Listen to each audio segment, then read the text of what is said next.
Keith Fraser for Seconds Out. I'm here with Eddie Hearn on the night that Charlie Edwards defended his WBC flyweight title. Eddie, great to see you as always. I have to say, I really enjoyed that flyweight fight.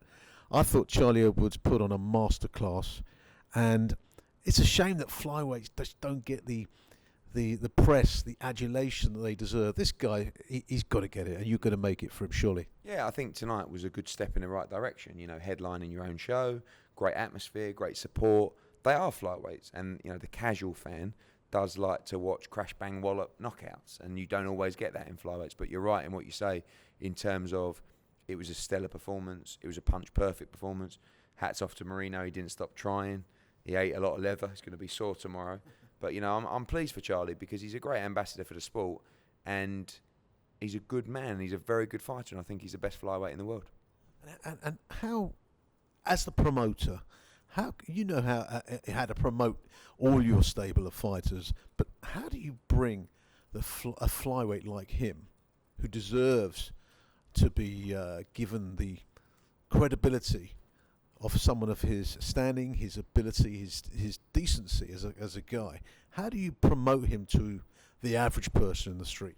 Well, I think really what we've done, you know, we've told his story. It's admirable, it's inspirational, and I think we've told that well. You showcase him, you keep banging a drum, you do everything you can to make noise about this young man. And, you know, he's never going to be a, you know, stadium seller, pay-per-view star because he's a flyweight. It's nothing to do with the man or the ability. That's just, unfortunately, the game. But what has changed in the game is that there are big opportunities for the lower weight classes to earn big money, to unify, and to create a legacy. And really, you know, the key to this sport is the twofold. One is to try and create a legacy and leave as a happy man or woman. And two is earn as much money as you can, because when you retire at a young age, you have a life to live, and you probably have kids, and you probably have a mortgage. So my job is to make sure that we achieve for him what he wants to in a legacy perspective, and also earn him the money where he can walk away and I can bump into him in 20 years and say, "It was great, wasn't it? How's you? Oh, great, I've got this house, and you know my kids are in a great school." And that's, you know, because we all sort of take it for granted, really. Oh, they're out there, yeah, go and watch him fight. You know, we don't understand what they go through, and the how young they retire. I mean, if you retire at 32, 33, it's a long way to go. You've got to earn a lot of money to be able to do something that isn't money orientated, or, you know, like what you've got to invest it in the right areas. But that's a separate issue. But, you know, if you're at world level, you've got the opportunity, and if you're world champion, to create that legacy. So many haven't. So many fail at area level and leave the sport and have to just go and get. But he has the opportunity now, and we have to capitalise on it. Well, I, as a fan of the sweet science, I really hope that you take him to levels never seen of flyweight. Looking at the other fighters on the card, of course, Lawrence Coley had a good win. Where do you see him going? I mean, there's a lot of talk in the papers and the press about Dillian White long term. Is that all just nonsense, or is there any truth in that? No, I think they had a bit of beef, but, you know, Dillian wants to fight for the world heavyweight title, and Lawrence wants to fight for the world cruiserweight title. I think that Lawrence is pretty much done domestically. I think he needs to be challenged, and that's why he excelled as an amateur, because he was always thrown in the deep end. There is talk about a Denis Lebedev fight. It is too early for him, but I believe he can beat him. So his team would have to decide if that's a fight we want to pursue. I thought Joshua Buatsi was incredible again tonight. I think there isn't anyone from a broadcast level, from a media level, from a fan level that isn't going, this guy's the real deal. And I'm so excited about him, you know, because I think there you have a fighter that can rule the division. Well, I'm going to ask you about him. I mean, of course, you said about Lawrence Coley, you see, you think he can win that fight, but he's not ready. It doesn't quite make sense that he's not. When I say he's not ready, he's not really ready to risk what he's got and gamble for that. It's about risk reward in this game. But can he win? Yes, I believe he'll win. Will he win? I don't know. That's the problem. You know, if it could tell me that, yeah, I know he's going to win the fight, we do it straight away. But it's like, I believe he can win that fight, but don't really know. And is it going to be one of them where afterwards you go, there's no rush, is there?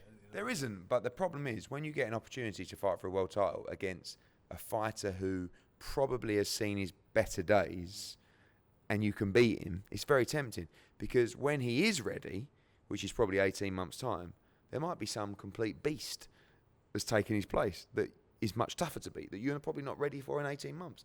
So it's a bit like when Anthony Joshua boxed Charles Martin.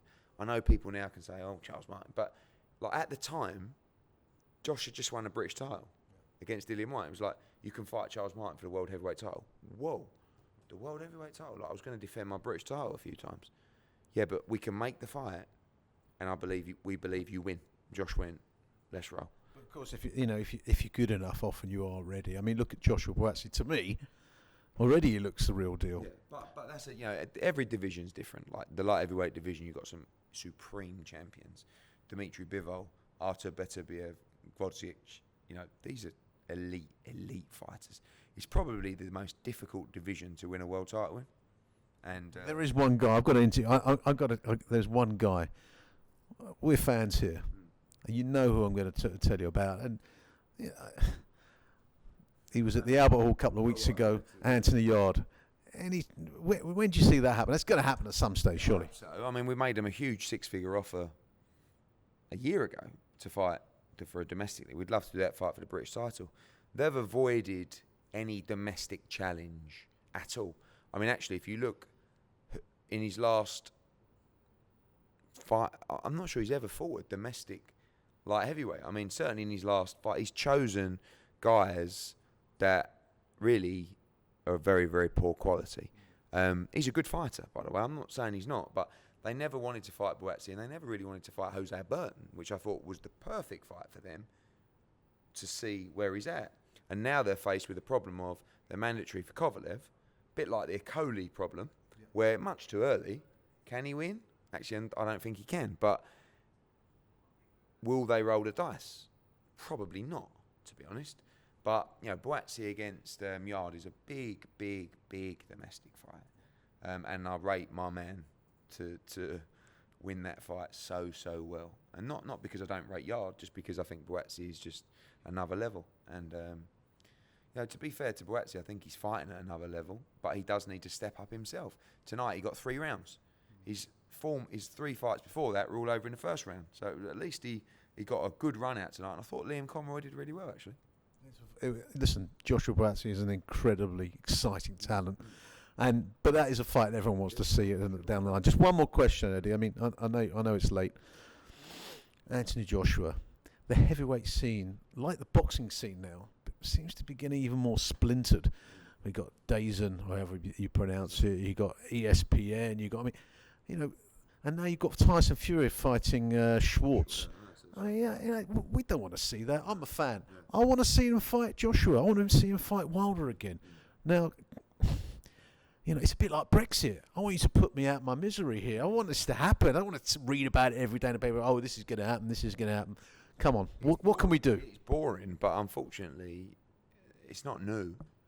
It's the politics of boxing. The Tyson Fury thing. Joshua gets a lot of stick, which baffles me in terms of his resume after 22 fights. And then you've got Tyson Fury, who has basically beaten Deontay Wilder, gets the chance to rematch him, actually he's ordered for a load of money, and he turns it down and fights Tom Schwartz. That's bad for boxing, in my opinion. But I don't blame him. He's making a load of money to fight Tom Schwartz. But that don't make you happy as a fan. No one wants to see. Exactly. Yeah. So, I think there's a bit of posturing, and I think these fights will come good. But, again, like right now, the best fight in the heavyweight division of 2019 is Joshua Miller. And when we announced Joshua Miller, people went, oh, Joshua Miller. And now they're looking at it going, well, Wilder Brazil and Fury Schwartz. I'll go Joshua Miller. We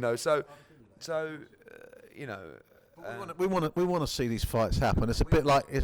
We want them, and ultimately the fighters want them.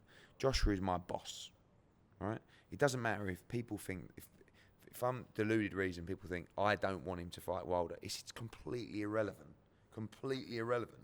Of course, Frank Warren would say that you don't because you're worried you may lose the golden goose. But if he thinks that, it's irrelevant anyway. I don't have to say. Joshua is my boss, and Joshua wants this fight. So my instructions are to go and make the fight. And it takes two to tango.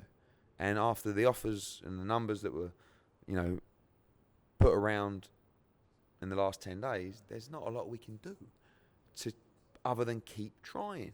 But it's very, very frustrating. Well, Eddie Hearn, I could talk to you all day about this. It'd be great to see you. I really enjoyed tonight. Thank you very much. And I'll see you at the next show. Cheers, mate.